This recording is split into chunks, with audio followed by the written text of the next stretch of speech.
Nobody give it to no Guatemala. This a GTA, we a figure. Nobody give it to no Guatemala. This a me, my name is Pupa. Belize me come from the Belize City area. 110% Belize. Morning. Welcome to Sunday Review. I am Sister YaYa, Marin Coleman, the producer and host of the only news review talk show in Belize. You know we will bring it. We're here on XTV channel. We're simulcasting on from radio, live streaming on YouTube XTV Belize and on Facebook XTV Belize. It's the second to the last show before we close out this Gregorian calendar year 2024. So next Sunday will be the last Sunday for Sunday Review for this Gregorian calendar. We have one guest this morning. We have Sister Ifasina. It needs supposed to be very familiar because they're both do activism work, journalism work, educating, being an educator for a number of years. The first time for Sunday Review. Good morning, sis. Greetings, Big Benafi. It's my pleasure to be here. The only reason I get here is because I had a schedule for 1 hour Saturday morning conversation and then it never show up, and so I said, okay, I'll bring up on Sunday Review. I have more time to have this conversation. Definitely one rare moment for listeners and viewers and those streaming online. We're both people who are African-centered, and as a way of life, we deal with ancestors and ancestors. Real talk. So, for people who don't know you, tell us who you are. We're going to get into the UEF had for 4 Saturdays, our third year. We had what we call Garifuna Hour Stories on Saturday mornings by Zoom, 10 to 11 the past 4 Saturdays. We had the conversations because, to my knowledge, and I always stand to be corrected, I have never heard public conversations from below within African-centered households, Garifuna leadership, what the decolonizing conversation is about Garifuna people. I never want to do it because I'm not of Garifuna lineage, and so I'm very sensitive to make people tell their own story.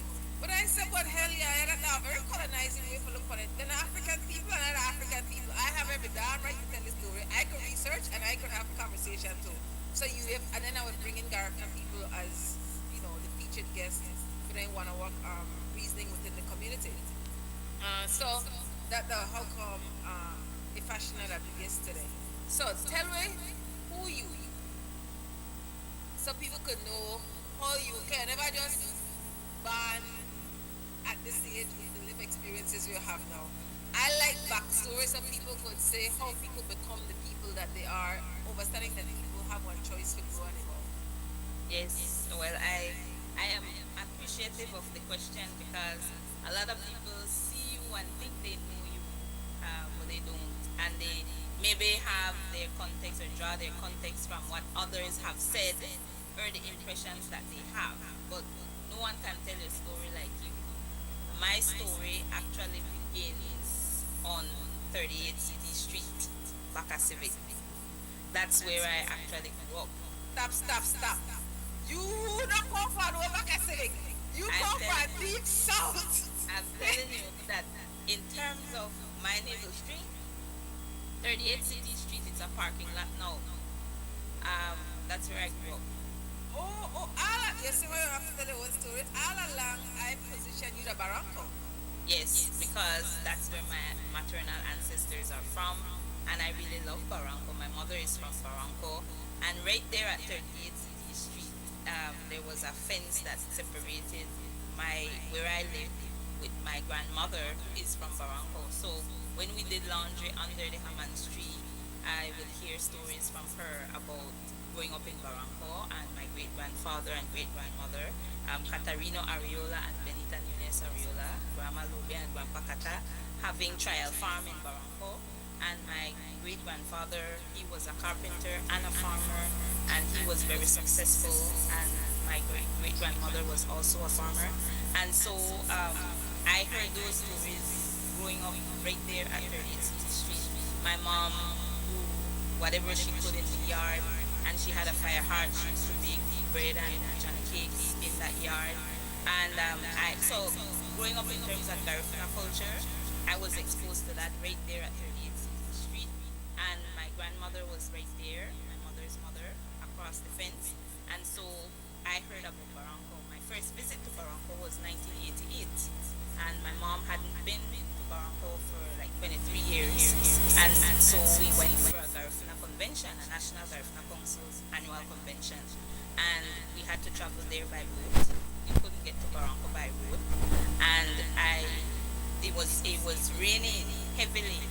And the theory was that it was because my mom hadn't visited in such a long time. But I fell in love with the village. I had an older brother that was growing up in the village because my grandaunt had asked to help my mother to raise him.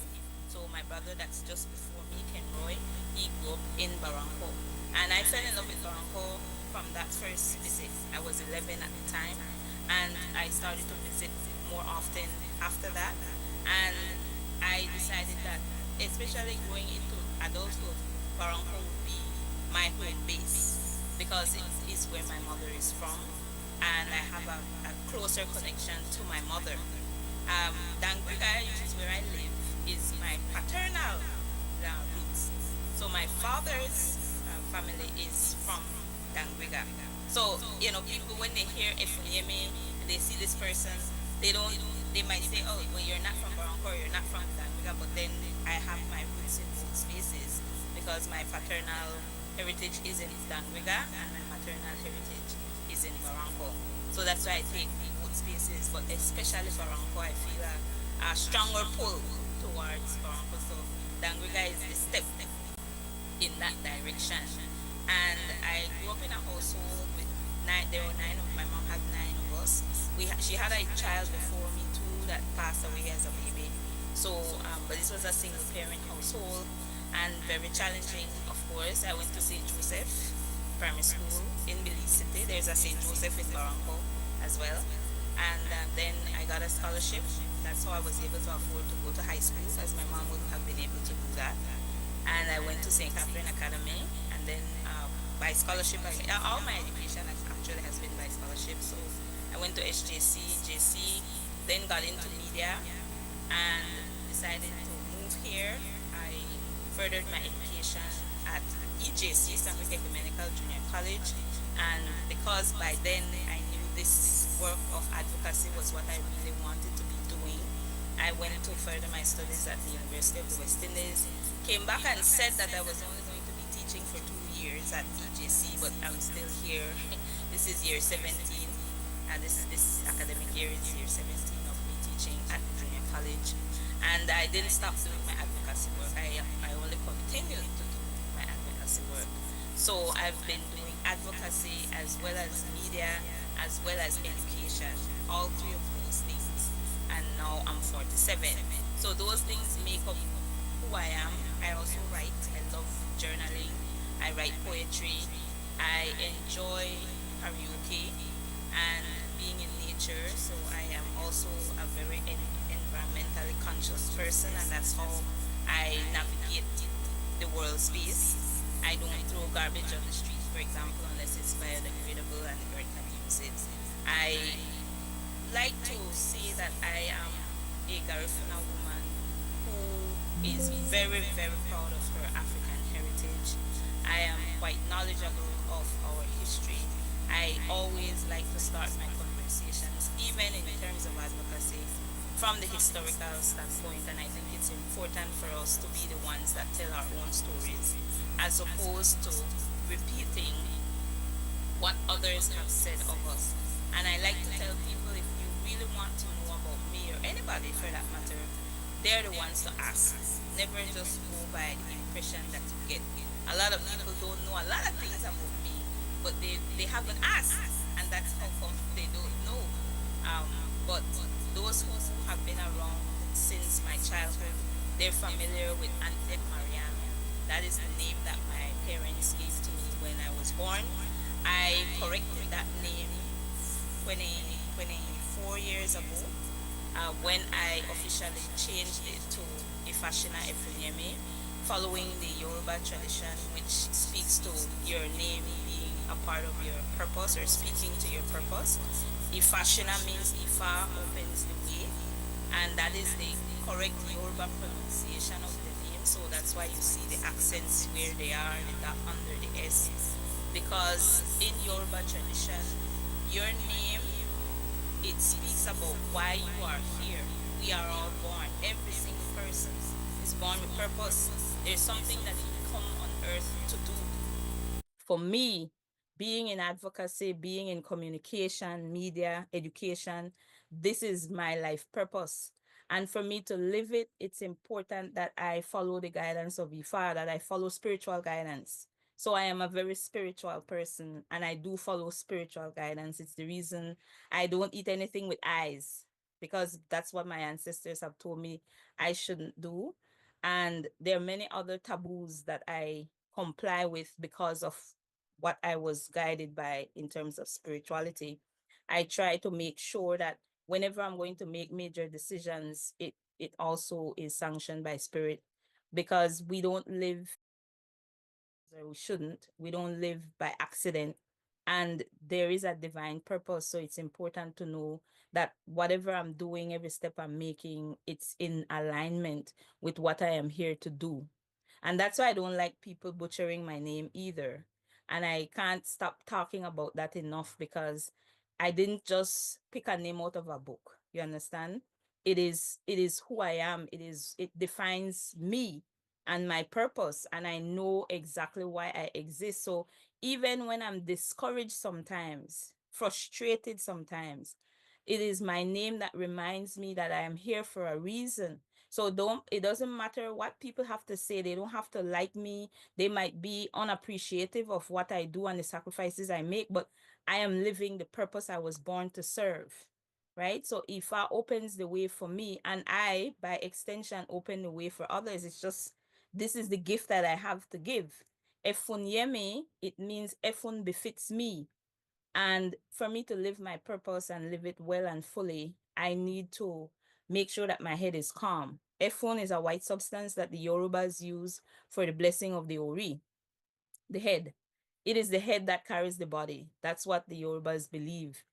Where your head is where your body is going to be. Where your consciousness is where your body is going to be. So it is important for me to keep my consciousness grounded and elevated. All right. So I would sometimes see people will see me with this white on my forehead. It's actually Efun because Efun befits me. So maintaining a calm head, maintaining a grounded space and consciousness helps me to live my purpose and follow the guidance of Ifa. And that's what people see when they see me every time, everywhere, in any space that I am. It is with that consciousness. That's what I carry. That's what I bring with me. And Ifasina, I used to say Ifasina. That's an anglicized version of my name. But you know, we would have Nigerians in country doing medical work. They would be stationed here at the hospitals and so on. And it happened that I met a Nigerian nurse some years ago. And she said, you know, your name is not Ifasina, it's Ifashina. That's the way it's pronounced in Yoruba. And she was Yoruba. And so I appreciated the correction. And so when people are saying like I'm just being difficult by coming now with, you know, first they had to adjust to this whole Ifasina situation, and now I'm coming with Ifashina. But Ifashina is the way that my name is supposed to be pronounced. And that's why I keep saying to people, that's my name. And it's not difficult because as long as a child can speak, once I say my name to children, they say my name correctly. They don't stutter. It's not difficult. They don't have any difficulty.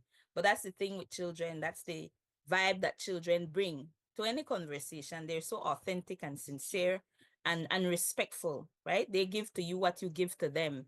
So when adults say to me that my name is difficult, I know it's a lie because 2 year olds, 3 year olds can say my name and say it well. So I know that it's a consciousness issue. And that's some, even my name is a challenge. It's a decolonizing exercise. You know what I mean? Because it means you step out of that box that we've been placed in. If we looked at Amistad, that's the movie I talked about that changed my whole perspective on this 1635 story for Garifuna history. one of the first things they did to deny us of our humanity was take our names from us and give us just any name that they decided they wanted us to have, and it was their name, right? So naming is significant to our existence. And for me, it's important. I mean, if my mother had given me a Garifuna name, maybe I would have retained that name more readily. Nothing wrong with Anthea. It's a beautiful name, but it's a white girl's name. And I don't want to be known as a white girl. I am not a white girl. I'm an African woman. I'm a Garifuna woman, and I want my name to reflect that, right? So that's me in a nutshell, Sister YaYa. Give thanks that you had the opportunity for tell your own story from your personal experience. And I always appreciative when the conversation flow organically. Um, I never send my MCO, but I send it to her in the next segment. There's this book called, and you more likely have it, Garifuna Continuity in Land, Barranca Settlement and Land Use, 1862 to 2000, Joseph O. Palacio, Carlson J. Tuttle, and Judith R. Lamb. And this book where I just get the share. And that for the first time now, and I shared this when I had the Saturday morning conversations, that I want to say the indigenous name of African people before they were given their Anglican names or Spanish names. So I I don't know if these names are indigenous as in a mixture of maybe Kalinago, or if they are African names from the continent of Africa. But I'll show it in the next segment, just going back to complement what you made say, but the naming of people.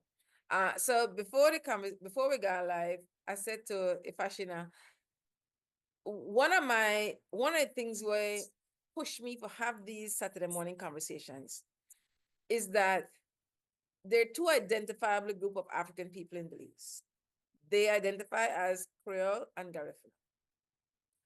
Until somebody or somebodies choose, we're always clear that one lot of the records for this country, either through natural disasters, hurricanes, fires, neglect, missing, there are gaps. We respect that. And then whatever it is that we do have access to is to be clear that it's oftentimes written by Europeans who are the colonizers, people on their behalf for their interests. But even with that, we could still find the stories of we African descendants. And I declare my bias. I didn't look for my people. That's all I did. I didn't look whatever happened with them. I just did look for my people. So in doing that, I actively started to look for Garifuna people's story and Creole people's story.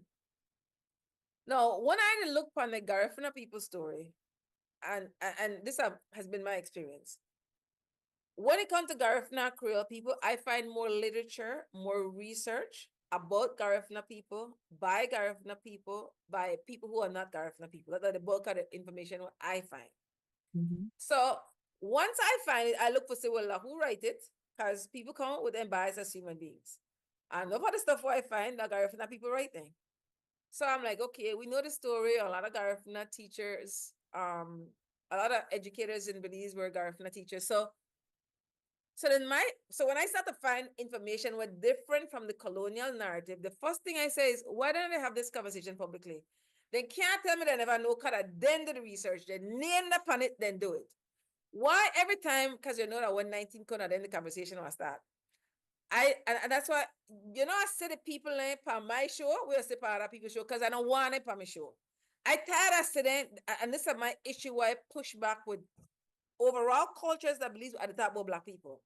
I call the people where take responsibility for lead Creole and Garifuna. They're not for sure how colonized they are in their beings. They're not performance culture. It's all about performance. There's not that I know of, no intentional decolonization of people's being, meaning their mind and their spirit consistently. If then do it, I tell you, I don't know, nobody never can tell. What people tell me is, yeah, first time I hear anything where you have to share. So my question is, why at minimum, when November 19th, why we still hear the colonizer language. And this is what I want to say specifically. When I say the colonizer language, this is the colonizer story.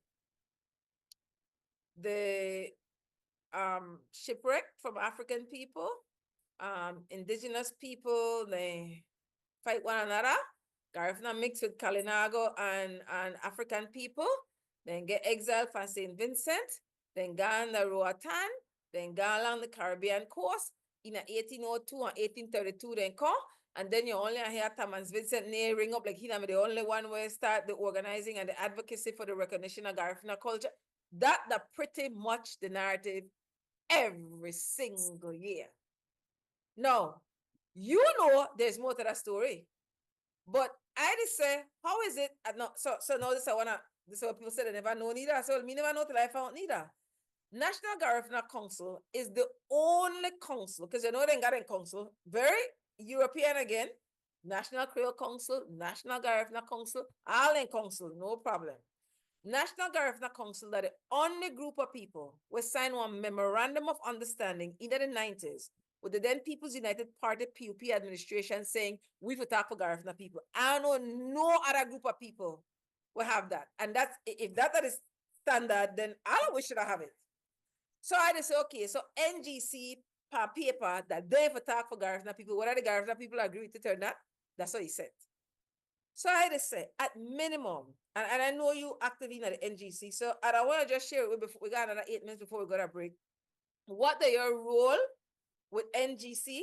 And then we are stretch talking about the colonial narrative. Why every 19 that is saying Sankey would hear over and over? The National Garifuna Council, currently, I am the first vice president national on the national executive.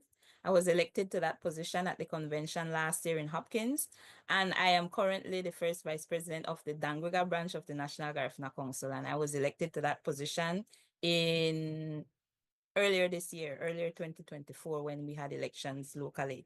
So in the executive, I am second to the president, who is Sheena Zuniga.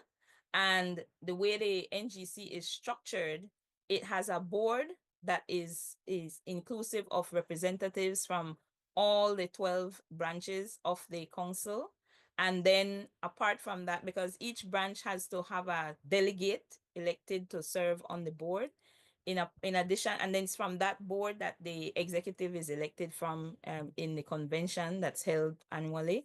And we have also co-opted members, so people who might be asked to join the NGC board who are Garifuna, who have specialized skills. So because of my specialized skill in media, I was asked to assist with Hamalale NGC Radio, being on the executive committee of Hamalale, and that's how I ended up on the board of the National Garifuna Council. And there are others, for example, if they have expertise in finance, or if they have expertise in law, they have expertise in medicine, whatever areas we see necessary to have skilled people in the organization that can help to guide the movement of the organization, then we would invite those individuals to join the National Garifuna Council's board.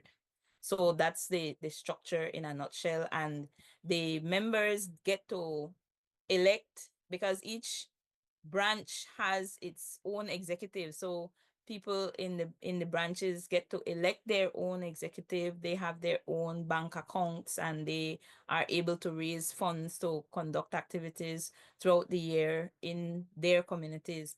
Because it's an NGO, one of the things that the government does with civil society organizations is provide a subvention, and the amount it gives to the National Garifuna Council is 60,000, and then the council has to use that for all its activities throughout the year and for all the branches. So a portion of that is given to each of the 12 branches to assist with activities for Garifuna Settlement Day and any other thing that they wish to do.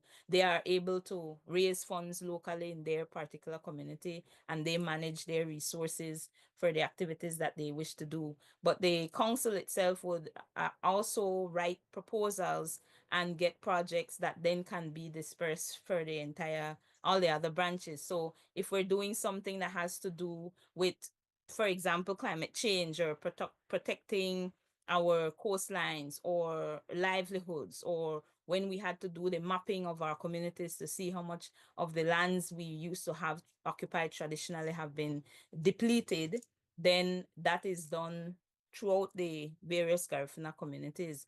And right now we have a language commission that is a collaboration between NGC and the Battle of the Drum Secretariat. And that commission is responsible for the development of a curriculum that is about specifically the teaching of the Garifuna language in schools in the 6 traditional Garifuna communities from Dangriga to Barranco, right? So I have been involved in NGC since 14 when I went up from Miss Garifuna in Belize City. And I believe that my role in the organization is, I mean, I can do a lot for my people through being a part of the National Garifuna Council. I think that it's an entity that actually can use its influence, its the fact that it complies with the structure that's in place for non-government organizations. It gives the people, the Garifuna people, the opportunity to have a voice, to be able to advocate for themselves and to access resources. Now, there have been challenges in relation to how successfully we've been able to do that, but it's still a tool that's available to our people. And the reason the MOU exists is because of the, again, advocacy of the people who were in the leadership of the NGC at the time. And Baba Roy Cayetano was the president at the time when that MOU was formulated and signed as a means of getting the government to commit to seeing to the needs of the Garifuna people and the interests of the Garifuna people, especially in the areas where we occupy, rather than taking them to court. Now, has the government been in compliance with that MOU is this point of evaluation we're at. And from what we could see, there are areas of violation. And so maybe the only thing that the government can listen to or will listen to is the law, is once we take them to court. We were not, at least the leaders in the past did not see it necessary to proceed from the legal standpoint. They didn't take the legal route. They decided to do the MOU route, depending on the goodwill of the state, because we contribute to this state. And so if we don't have to be in conflict with people, if we don't have to take an abrasive approach, that was their mindset, then let's write an MOU and operate in good faith and goodwill.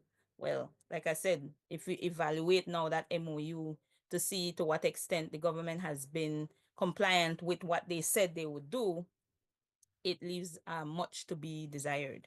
And our station, our condition as a people has not improved significantly at all since the signing of that MOU. So now we're looking in the direction of legal action following, of course, exactly what the Mayas did, because we both groups were trying the negotiating the diplomatic route, yeah, and did not get satisfaction. So the Mayas proceeded full speed ahead with taking legal action.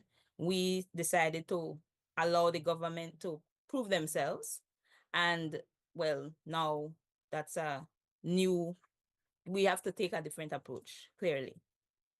Respect, I appreciate you. And again, if anybody had this conversation publicly before, I never hear about it and I never know. That the first time I hear somebody in a Garifuna leadership, the be so raw. To even give, I've never heard nobody give the numbers at the what I call it? The money what I give to the council? Your subvention. The subvention. I've never heard. I remember seeing it in our in our government documentation, but I couldn't find it. But the first time I hear it being spoken publicly, and that matters. It really does. But we have to take a first break. I'm very satisfied with the conversation so far. When I take a first break, we come back. When I continue talking with Ifasina and Efunyemi. Efunyemi. Efuniemi. Yes. I know for said Ifashina. Efuniemi, who is a educator, journalist, Garifuna woman, writer, author, activist, When here I give it tell you one story that the first few minutes of the show. So, anyways, stay tuned. And the tag for the show is making sense of the news. All right. Oh, well, me here will tell me say sometime when I know canoe or whatever in the water pan the edge of the water side paying PG that he listen to Sunday review. So the next time you in that canoe, you make I know well send me a picture in the canoe, the faithfulness of Sunday review. XTV Crime Radio listeners, we could there. Thank you. Say that I will canoe take a picture of a show. I send it. I thanks our Master Chief of Morning, Will. Alexi Belial. Thanks, Alexi. All right, break time. Zingmas 2024. That's right, it's a Zingmas celebration.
Welcome back to Sunday Review, where we make sense of the news, the only news review talk show in Belize. And our guest today is Sister Ifasina Ifonyemi. When I think about it, I could say it right. And she's a Garifuna woman, conscious of her Africanness. And so we're to have the conversation about traditionally in Belize around November 19th. You usually pretty much see the same actors, the same faces, telling the same story, which is unacceptable. In 2024, unacceptable. So in the research that I have done, and remember that quite a bit of Garifuna people write their stories, so they're not like, I can't say that colonizers perspective, because Garifuna people write one lot about for their own stories. But within the Garifuna community, and do you speak Garifuna fluently, Ifashina? No, I don't speak Garifuna fluently. Okay. But we know they got two words. Ga pencile and ma pencile. I might pronounce it wrong. But one mean like have pencil or not have pencil, or have formal education or not have formal education. Or what I say, I am very concerned about people where the identity very attached to the colonial papers called degrees. And I was often say, I have my bag, but I don't lead with that because that I know who I am. I know who I am. The issue is not that colonial papers not have one place in a people's lives. It's when that only that you deal with, I don't know yourself as the being that you are outside of European defining you. That's where the problem come in. They don't have one, at least as far as I know. Again, I stand to be corrected. I don't know a lot of aware people that Belize, aware African people that Belize, or African identified, or aware women who, I don't know, you have different degrees of awareness. I just to say about some that know a lot. So I just I frame it that this is a rare moment that you have two African identified women following African spirituality as their guide. They have their levels of conversation. So they want different kind of conversation this morning. So of course, our whole Ifasina to a higher level of accountability. So my question is, when you understanding that these councils are really from a European perspective, where you even have councils, right? When you have people who say they represent people, and the people that say they're not attack for me, I don't know that who they attack for, but nobody never come to me. So when we say we represent people, we have one level of accountability to check in with people and report back to people. UEF is not a membership organization. But because we have our own media house, that one of the main ways of how I communicate with African people identified as Black people, and whether you agree with UF position or not, when UF make one, take up one community action and the action successful, you benefit from it. Whether you agree with it or not, just because you're an identifiable African person, you benefit from it. And I remember another CUEF, we have 55 years. There's no other group of people that believes where they advocate, work, defend African descendants racialized as Black people, like only UF they work for 55 years. And when not UF, you bad when you bad start, I'm a Garifuna Creole people. So then afterwards you have your, so just to show one difference in a mindset when it comes to the councils, and when you have people have one different level of awareness. We're at like, we go against the system, because the system done not for we. The system was never designed for the interests of African descendants. So they can't advocate on behalf of African descendants. So my point is, with these councils, like, how is it that Ono get buy-in? I hear what they say, but then I just like one handful of, when I ask Garifuna people, and the same thing happened in the Maya community, they're like, listen, I know that people got a limelight. I know that for them face just say, but we the people at the ground, they say them people are connected to it. And that are just real. Have you heard that concern? In about the Maya community, Garifuna community, Creole community. That concern is real. And the thing for me is, what I can always say to my people is that at the age of 14, when I was walking on Mahogany Street, because for me, my sense of space was very big. I grew up back at Civic, but wherever my people were, my family members or people who are from Barranco, that I would find them. So If it mean that I going way up the boulevard or I going way back at Martin's to find them, that's where I would be going. So all of that was my space. And walking down Mahogany Street, probably was a Sunday evening or yeah, because it would tend to be Sunday or Saturday. I hear the drums. Um, what a space near right after St. Luke's Methodist. There's a youth, there's like a police station there now. Samuel Haynes. Aha. So that space, there was a community center there a long time. So that was where the practices for Miss Garifuna were happening. And that's the drumming that I heard when I was walking by. And I, at the time, was 13. I wasn't even 14 yet. I was 13. And I was intrigued because whenever I hear drums, I want to be there, wherever drums are. So I went and I looked and it was a Miss Garifuna practice. So I was like, I would love to be a part of this. Mainly because, yeah, I wanted Garifuna attire. I did not own a Garifuna outfit. And it was simply because my mom couldn't afford to buy me one or get one sewn for me. And I wanted because I couldn't wait till I could kind of fit into a big heavy, this was a heavy plaid purple and white skirt that she had. I couldn't wait till I could kind of fit into that because it was too big for me, but I want to put that on. I wanted a Garifuna outfit so bad. So it was too late by the time I heard the drumming and all of that to be a part of it. So I said, okay, next year. So being and at the time Myrtle Palacio and Dr. Palacio, they had a business called Glessima. There at the corner Hydes Lane and New New Road. Road. Yes. So I have to be around it. I went to SCA. So on my way from school, I stopped there and I went to the secretary and said, I'm here to apply for the Miss Garifuna pageant. Well, that was hilarious to the secretary because you know apply for Miss Garifuna, right? But me, that's the way I say. I didn't apply for the Miss Garifuna pageant. So they took my name, and at the time, Miss Palacio was involved with the NGC Belize City branch. So I went to the practice. Miss Lara Baptist was the trainer, and the practice was happening at ACC. And who were living, there were several of us. It was maybe 8 candidates. Well, there were a lot of us. And I felt a little embarrassed because, like I said, I'm not fluent in Garifuna. But I love being Garifuna. My mom cooked Garifuna food. She spoke to me in Garifuna. My sister, Florence Martinez, she used to co-host the Garifuna Half Hour on Radio Belize along with my godfather, Sebastian Caetano. So I saw them talking about the show. I saw my sister write Garifuna in her logbook as she prepared for the show. Those type of things happened around me, right? So I really love being Garifuna and I wanted to be a part of the pageant. So I went up for Miss Garifuna and I won Miss Garifuna in Belize City 1991 at the age of 14. And I started to get actively involved in the National Garifuna Council right from then. Nobody forced me, nobody said, come, nobody, nothing. I just wanted to be involved.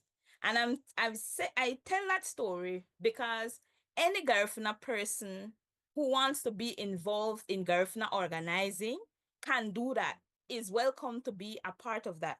And to me, why reinvent a wheel? You have something that's already in place. Why am I going to try and start something else if there is something in place that I could get involved in? And that's how I became a part of the National Garifuna Council. Now, have I had conflicts with people in the National Garifuna Council? Can I tell personal stories about being maybe offended by people trying to put up blockages in my personal path for development? My own people, can I tell that story? I can tell those stories. Of course, we all have those stories. Sometimes the people that are our worst enemies sometimes can be the people that look exactly like us, that we might think are on the same path with us. That isn't strange. That is the case for any people in the world. They they have their own who might be the person that's working against them. So I can tell those stories. I have those stories. So when people have these hang-ups where they're holding on to, well, I don't like the NGC. It's not that they don't like the NGC. How could you not like an organization? Do you hear anybody say, I don't like Red Cross, I don't like Belize Cancer Society, I don't like PUP, UDP, I don't like this entity, I don't like the Catholic Church, I don't like the Anglican Church, I don't like the Methodist Church. Like, really, how you not like entities? Entities are just that, they're entities. The life of an entity is people. The people in those entities give them life.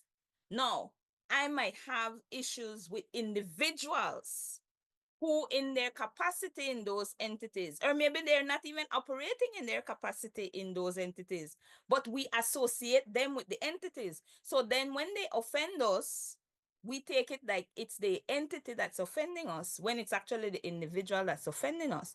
So to me, therein lies the dilemma for the Maya person, for the Garifuna person, for the Creole person. Because, okay, we will sit as regular individuals and say, well, you bad no UEF, NGC, Creole Council, these people they don't have, I didn't give them the authority to speak on my behalf. So who is speaking on your behalf? Who is looking into your interests? Who is speaking about what you are going through? Because when you hear those individuals speak about certain things, isn't it true? Because I can tell you that the highest rate of unemployment in the Stan Creek district is of Garifuna people, and that's in the statistics. Is that a lie? Am I not authorized to say so as a person in the National Garifuna Council? Because I make sure that I know and I find that out. And then when I speak up. I speak up about it. Whoever I can speak to about it to solve it. Now, am I in the position? Is the National Garifuna Council in the position? Is the Creole Council in the position to hire, to find employment for their people? No. Is that actually what we expect them to do? Is that their job? No. Their job, if you're an advocate, is to hold the state accountable. Because at the end of the day, we are all paying taxes. You see? So even if we don't go to the polls and vote for the area representatives, they still represent us, YaYa. We don't get away from paying the taxes that pay them, all the allowances and salaries that they collect. So they still represent us. Even if we didn't choose them, they represent us because they are operating with the taxes that we pay. Right? Now, that is different for the entities because a lot of people have expectations of the National Garifuna Council who don't contribute to the council. They are not paying members of the council. They don't attend meetings. They don't come to the convention. They don't make any contribution to the council. Yet, they expect that the council is supposed to do this and do that and do the other thing. So I even question how reasonable is it for us to have those expectations when we don't put ourselves in the forefront? We don't engage, right? It's different when we're talking about the state. And when we say, oh, well, the government gives the $60,000 subvention towards the National Garifuna Council. I don't know how much it gives to other entities because it probably gives more to other entities or less to other entities. I don't know the figures. I know what they gave us. And at the end of the day, when the pandemic happened, it was less. It was 40,000. And people think, because you see, I was just having this conversation yesterday with a friend of mine. Our sense of money, our financial literacy is weak because we didn't grow up. Our traditional understanding of money is not from the colonizer's standpoint. We were self-sufficient people, right? We were people who grew our own food or sought our own food source. So we did not depend on money initially. That's not our traditional way of existing. Now we are in a situation where commerce is important. We need to have we need to have money. We need to have money to have power. But because of that high level of ignorance as to understanding how money operates, then we are in a poor position. We are in a situation of poverty because we don't have money. We don't have the finance. We don't have the financial knowledge. and we don't have the finance itself. So that limits our power. So the same applies now when it comes to the organization. So we hear $60,000 and yeah, people think $60,000 is money. Now, for a person that's maybe not seeing a dollar, $60,000 sound like lot. $60,000 isn't even paying for the one of the vehicles that you see the ministers driving, sis. $60,000 not even the full cost of the vehicle. You understand me? So when we think that the money, the whole of $60,000 NGC to get, what the $60,000 is? When out of my personal pay monthly, I have to give over $600 in a taxes and social security, and how much of that I benefit from? You understand me? How much are we to pay the amount of taxes where we pay every single month? And what are the returns per net taxes, right? When I collect what salary in a 2024, whether I'm the salary where I'm for collect 2020. You understand me? So at the end of the day, do we benefit from sitting on the sidelines and saying, oh, this entity not represent me? That we need as many people as we can get to represent us. We need to get to represent us, especially if we cannot, the average person, get into a space to speak for ourselves. Then we need to be backing all the possible entities that can speak for us. And I think that's a challenge for our people now, is for us to see, okay, maybe NGC did not do all that I would like for it to do 10 years ago, 20 years ago. It maybe not to do it right now, but how can I get it to do what it needs to do now? Because the strength in any organization is in its membership. And if you don't have the people to back up the organization, then how is it even reasonable to expect that the organization will be able to effectively represent your interests if you yourself are not there to support the work of the organization? That's the biggest challenge. So like I maintain, I could stand on the sidelines and say, well, I don't want to have nothing to do with National Garifuna Council because you know do nothing for me. I could take that position personally. But because, YaYa, where I start this conversation with, I know why I exist in this world. I was born to be a voice of the voiceless. That's what I'm supposed to be doing. So even if I get discouraged, even if there are people, maybe my own people, trying to keep me down, speak negatively of me, tear me up, whatever, the bottom line is, I am not doing this because they are asking me to do it. I am doing it because I was born to do it, and I am blessed to know that this is what I'm supposed to be doing. So that's why I'm doing it. Even though I have a lot of gray hair, yeah. You see, you have your hair there out there black like that. Like, if I take on my one, I see a streak like lightning right here through the middle of my head, white, and I only 47 here, yeah. But that the love what I bring to the table, right? Sometimes, you want I might cry, I upset in my own space privately doing it. But the next day when if the fight have to continue, yeah, in a many spaces the fight have to continue. So people might not see it, and I might not say it every time to them, because do they even want to hear it? Some of the people don't want to hear it. They're not interested because then maybe only they think about the next meal. Will they get Sunday dinner in the next half an hour? And that's part of the biggest challenge here, for us as Afro-descendants especially. Once people keep us in that mode of, am I going to get the next meal? If that all what we think about, then we can then focus our attention on the fact that we have this high rate of unemployment, and are mostly Black people.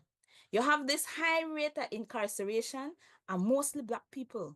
You have this high rate of adolescent pregnancy, mostly Black people. You have this high rate of high school and primary school dropout or lack of completion, and mostly black people. This not accidental.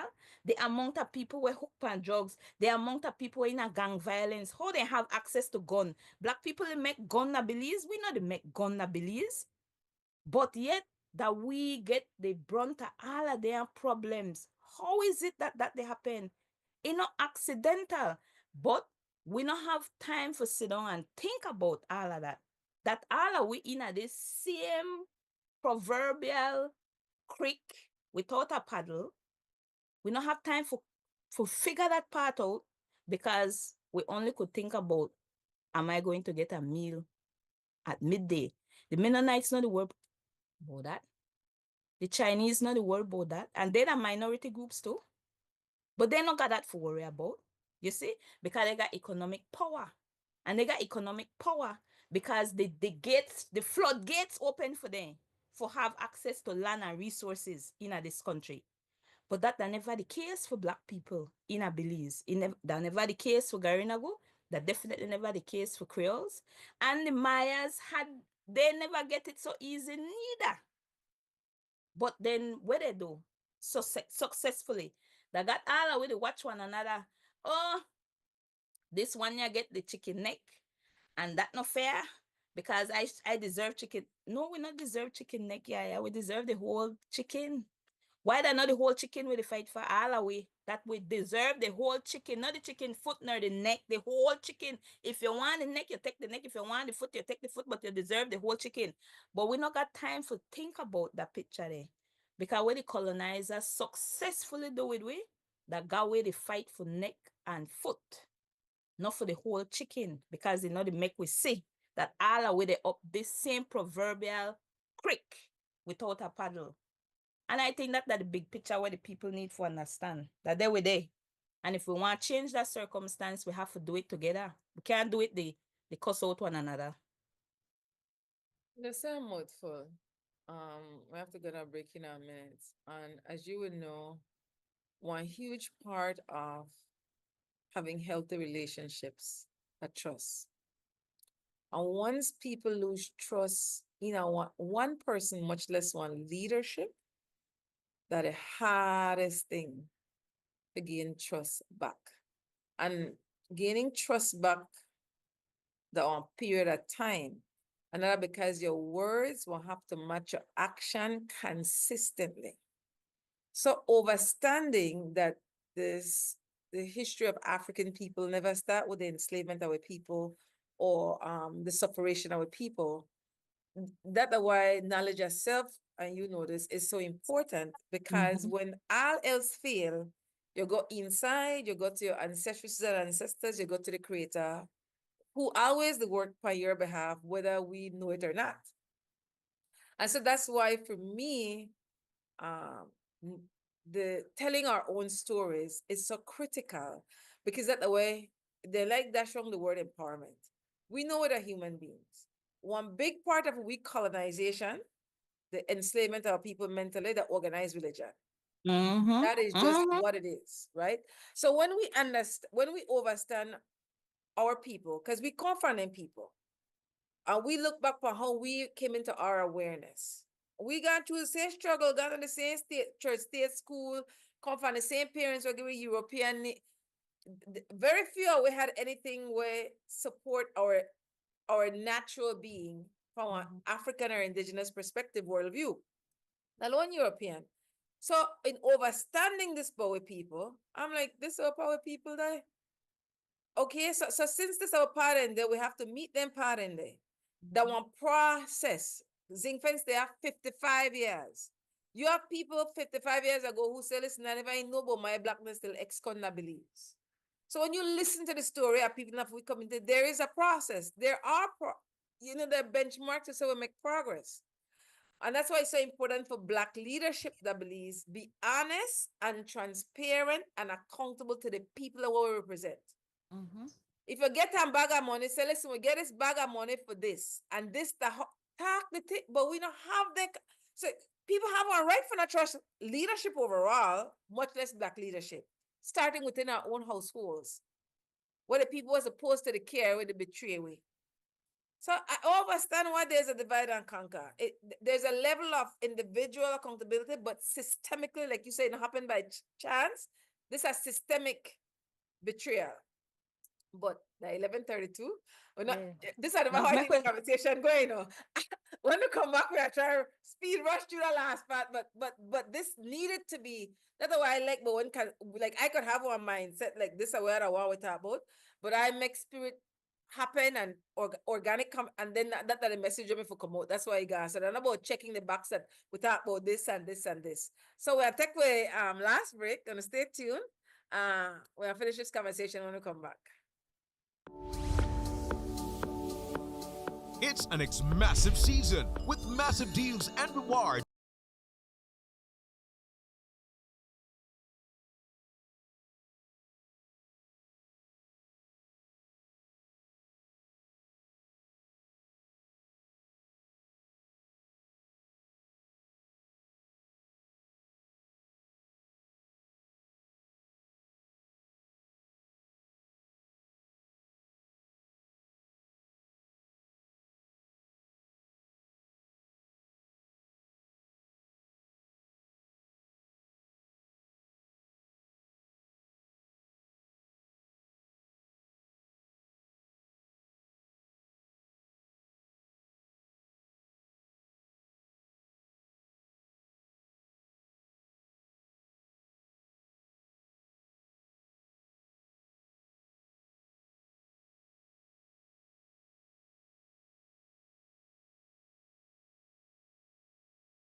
bad, love them homeland. We'll never give it up to another nation. Country bad, bad, love them homeland. Welcome back to the final segment of Sunday Review. And in this segment, I'm going to share with Sister Ifasina some of the things that I find out new this year since I do research for Garifuna people. And NGC have this knowledge. Let's be clear, they have it. And so my expectation would be, since NGC have this knowledge, that this knowledge is shared within all the NGC branches, so that when NGC representatives come to the media, November 19th or any other time, then they sing from the same song sheet because they have the knowledge. So what am a new knowledge for me? And one of the reasons what put me on is that because one of my sister go and daughter were married to somebody from St. Vincent. So that's how I find out. So I just hear about Balisau, but I don't really know what the Balisau. And I have to give respect to Jerry Enriquez has been instrumental in anchoring our series. And so I'll give mad respect to Jerry and the knowledge we have and we share. So I never hear the like where I get now the St. Vincent, Balisau, Rotan. I hear St. Vincent, Rotan, and people learn from repetition. I never know that one group of people may left behind the St. Vincent. The British government give them like 233 acres of land. I never know that. I never know the length of time where the people in the Balisau, 6 to 8 months. And what happened to them specifically as far as loss of life, then community broke up. There are other stories where I hear. I don't hear that they still have Kalinago people that Dominica. And no, Garifuna trace their heritage from Kalinago primarily and African descendants. I not hear any, because I'm like, the first thing I holler, what? Kalinago people that are Dominica? Well, I don't really want to find out what for their oral story, just like you hear Garifuna African oral story. When people hear, and that's why knowledge could be so liberating. When people hear real stories, it excites them, like they find themselves outside a European perspective. And that's why knowledge sharing is so important. So I just say, if Garifuna people may tell that story, either one of the people there, a lot of people not hear it. When I look on a news story, that's not what a news story they say. So that's the way I bring like why the particular narrative, the kind of knowledge sharing is not heard from NGC. It's not heard because people don't listen. People are not present. You don't see 1,000 views when Speak Out is happening, when Wacharin Nation building is happening. Anything that we have done, we've had talk shows or education fora and so on these topics. These have been happening. However, yes, NGC has a radio station. It's a community radio station. It's not a business entity the way we would like it to be. It needs a lot of support financially. And actually, the whole 60,000 would have to go to Hamalali if we want to get Hamalali to where it can reach all the Garifuna communities and have an online presence. You understand? Because media costs money to run, to be able to operate and so on. Just the license alone is $1,000 to have the radio station on air annually. And what do we get for that? It's not like we're getting training. It's not like we're getting assistance, nothing like that. We have a piece of equipment right now sitting at customs waiting to be released. We asked for a waiver of the duty on it, and we haven't gotten any response from the FinSec. So it's just sitting there. They must have maybe the bill for having the piece of equipment there. That must be the same cost now of the equipment itself to get the station up and running. And I'm saying this because at the end of the day, to operate, to be able to reach the people, you have to have the means, because these things are not free. So many times we have my show, I have to do it using Zoom. That's my personal, I pay for the Zoom personally, right? So we have a lot of people that can maybe contribute and have to contribute in order for our organizations to be functional, and a lot of people not understand what it take for make these things happen.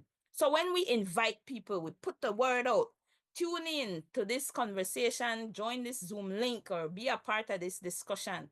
You only say 5, 6 people, maybe 10, 12 people, because it's not the interest. So it's not that these conversations have not happened.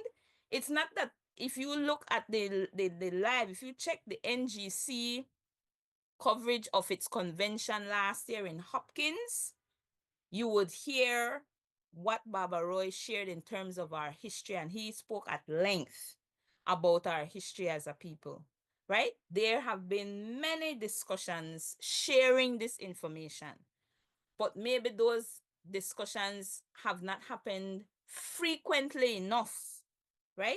Uh, so what to do to get that information readily available to people? When will the spaces be available for us to be discussing it more often so that people could know it, right? Because it has been said, because I could tell you I have said it. I know it has been said because I have said it.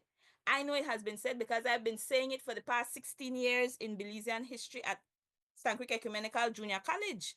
And there might still be some students that when you speak to them will say they didn't know it. Why? Because they're not bother write it down, they're not study it, they're not review it, they're not interested in it in the way that I interested and passionate about it.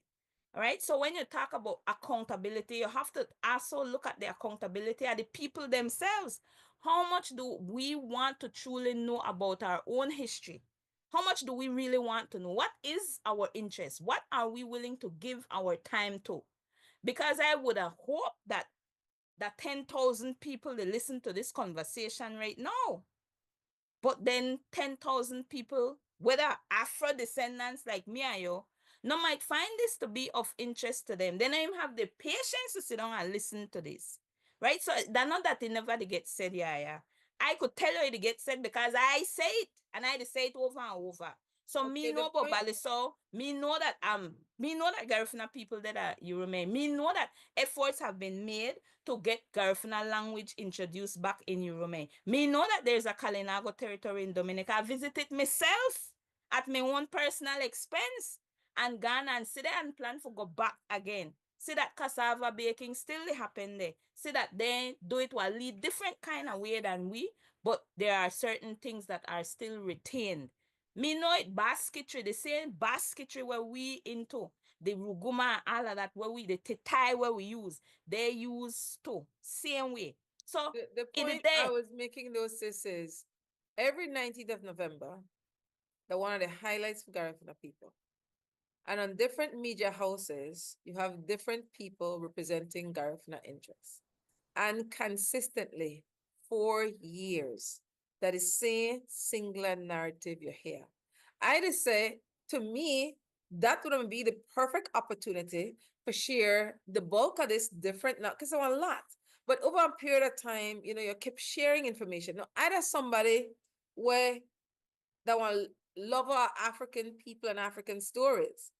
And if YaYa they say, I never know, it's a string. And I know a person what he not know. But then I could overstand and I'd be honest, and that's why you have started, because I'm like, you know what? I don't wait no more. I want to lead it. When I say I'm not the spokesperson for UEF, I represent people, African people, racialized as Black people in Belize. And so the one process, consistency important. So I know I have never been a person who look, I don't know, a politician, I know chase numbers.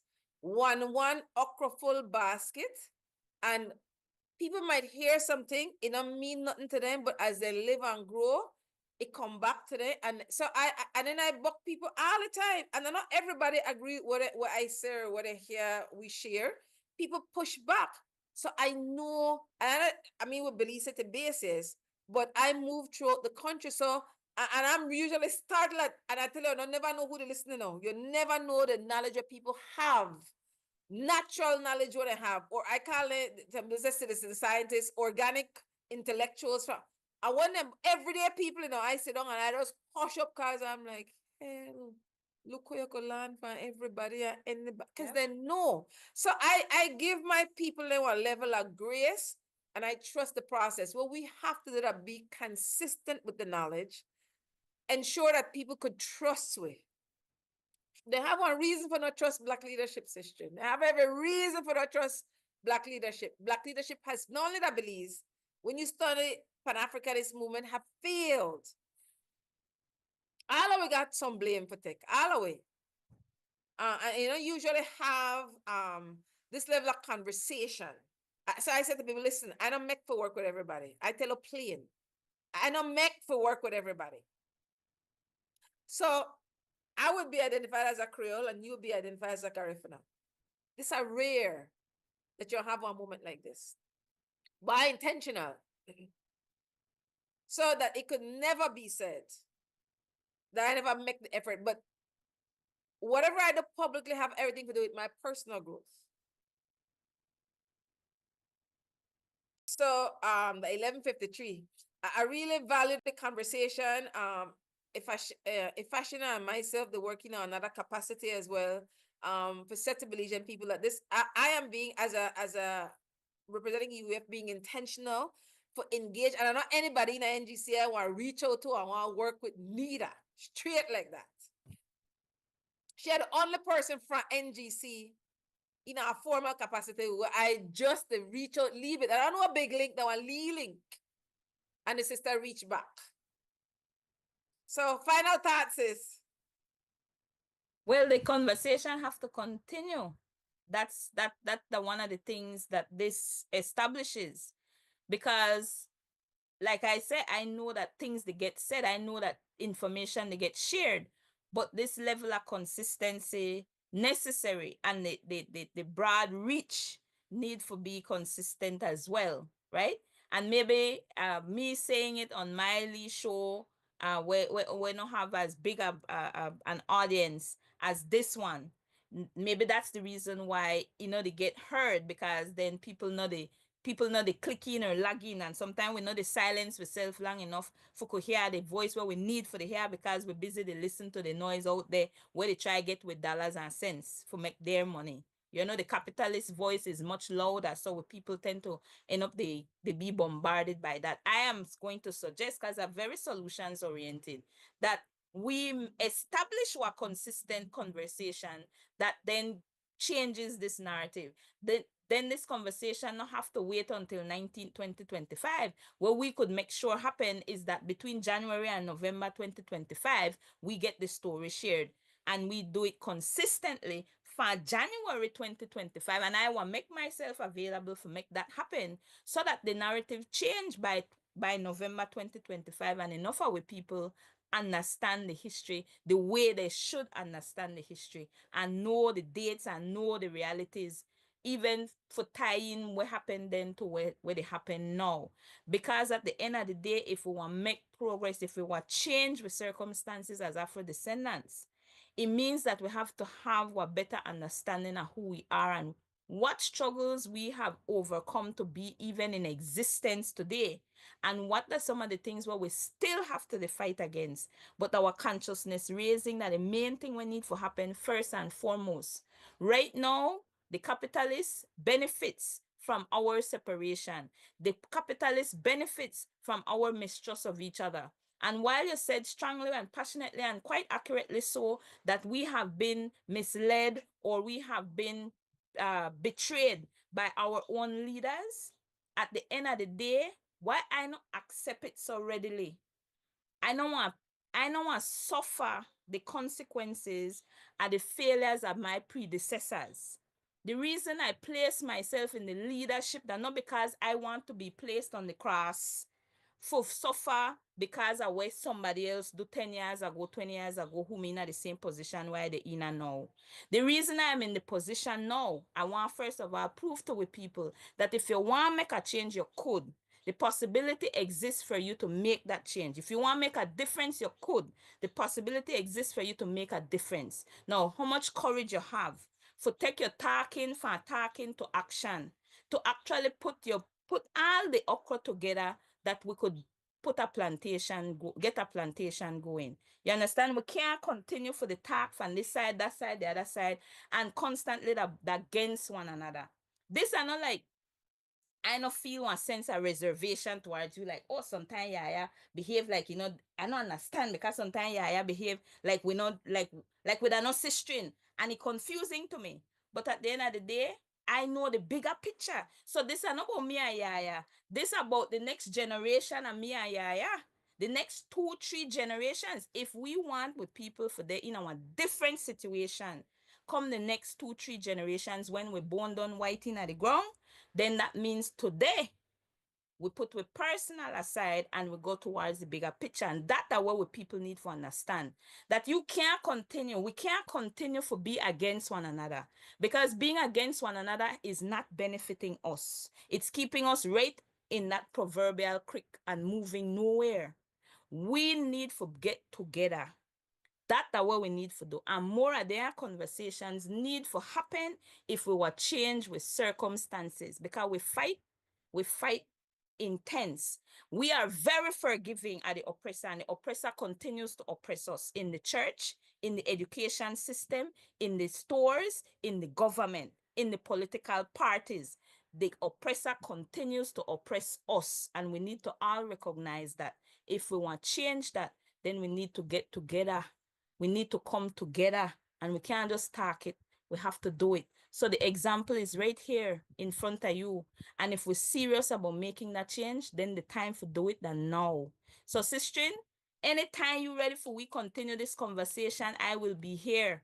And I will give you the time, because I want with people get the sense that this work, that's serious work, and it's a dangerous work, but the work we must get done if we will change the circumstances and with people for the next 2, 3 generations down the stretch. It's been my pleasure. Respect, and I appreciate your honesty. I tell people when I'm younger, it's lash me when I'm not good at school, right? Can I say for study? That one thing for tell somebody for study, and another thing for teach people how to study. But I never teach me how to study. So that one thing to say, we need to come together as a people. But there's a process, especially when there's no trust. It's a process, and people have one right for not trust. And that's why I said to people, I'm like, we just have to start to tell the truth to ourselves, and then, have the courage to come publicly and say the truth. So then not easy thing for I say, National Creole Council has lost confidence, has lost trust. They're not my people, they're not African people, they're not personal thing. But based on consistent action they have. What we want to do? Not say it publicly because, well, that not sound good. They are the kind of thing with divide, we straighten, divide, and conquer. When we see leadership, they make wrong choices, and we won't hold them accountable. When you're in a public space, you're in public work, then you're open for public praise and public constructive critique. Likewise, NGC, likewise, UEF. When I rang, I had the first one for Hala say, yes, I do it for you, I rang, I do it. And saying you're sorry without changing the action consistently, sorry don't mean nothing to me. Consistent behavior change, mindset change, wording when you talk, yeah, that matter.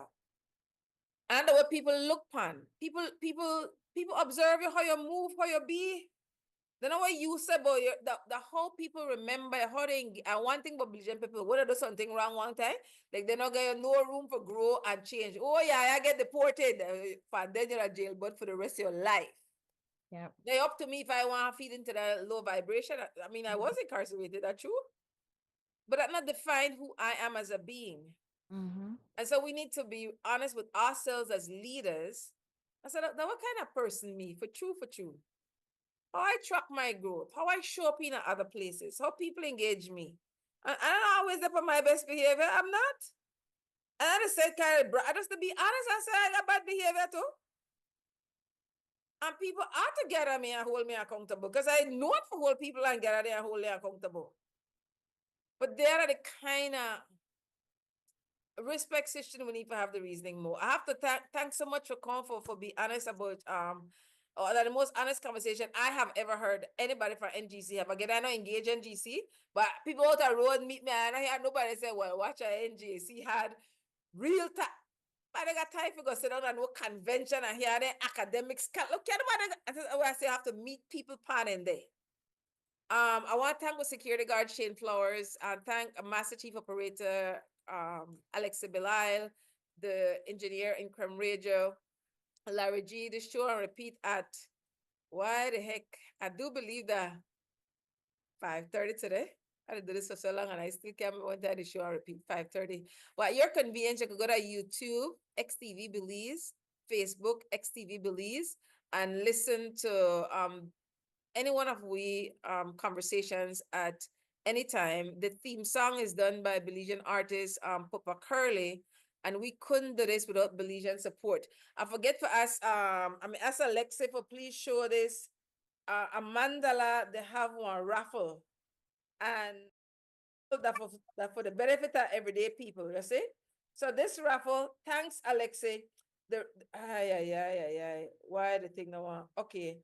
The raffle is going to be held on the 20th of December, and you have until the November, what can I say? How this thing go?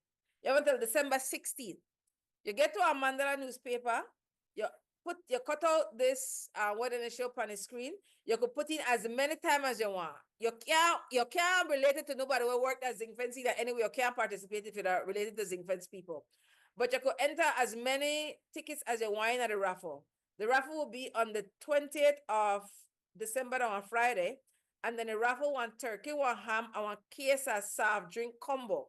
Now, I know a lot of you appreciate that. No mind, healthy, no towel, and no healthy thing. But anyways, I had to meet the people I meet there. That for their thing that. And so remember, the raffle one be the December 20th. One be the winner and get announced. And then the deadline for submit the December 16th. So get it on Marin newspaper, go ask somebody for all edition, I want to just apply. Can't say I started to ring the bell and tell you if you don't, that for no liberty, no judgment. Make her know when it comes to health disparity, again, African descendants racialized as Black people, the choices they want to make, but I don't judge you though. Just to tell you no. Can't say I make healthy choices all the time neither, so I have to be real about it too. Next Sunday will be the last show for 2024. Again, we want to thank our sister Ifasina, Ifasina, educator, author, activist, Garifuna woman. Uno hear it for your own mouth. So thanks again, sis. Everybody. It's my pleasure. Oh my goodness, I forget to mention. We got a report of a terrible traffic accident this morning. 10 people transitioned to the spirit realm. Sincere condolences to all family members, community members impacted. This is our time when people need family and friends for circling in our prayers, physically, months, weeks, years after this happened, people still need your grieving now a process. The sad experience out of Placencia of a teenager being raped by a family member. I mean, that child was traumatized for the rest of life. These are times when we really need community for be honest, family members for be honest. You have incest in your families, be honest. And that one tender conversation is hurtful, it's shameful. Then young people want need with support within school systems. These things are happening. We need to create safe spaces within school system. The system itself, the ministries and the units are get reports of failing families. Failing families. We have to do better. Members say, only the people want to save the people. One love. No, tell me about maritime area. Long time ago, agreement by the slave master. Talking about the head and the billies and dollar because patriots. All people who love them country bad, love them homeland. Will never give it up to another nation. Them country bad, love them homeland. Will never give it up to another nation. This happy we we the fear. We the fear. Nobody give it to no Guatemala.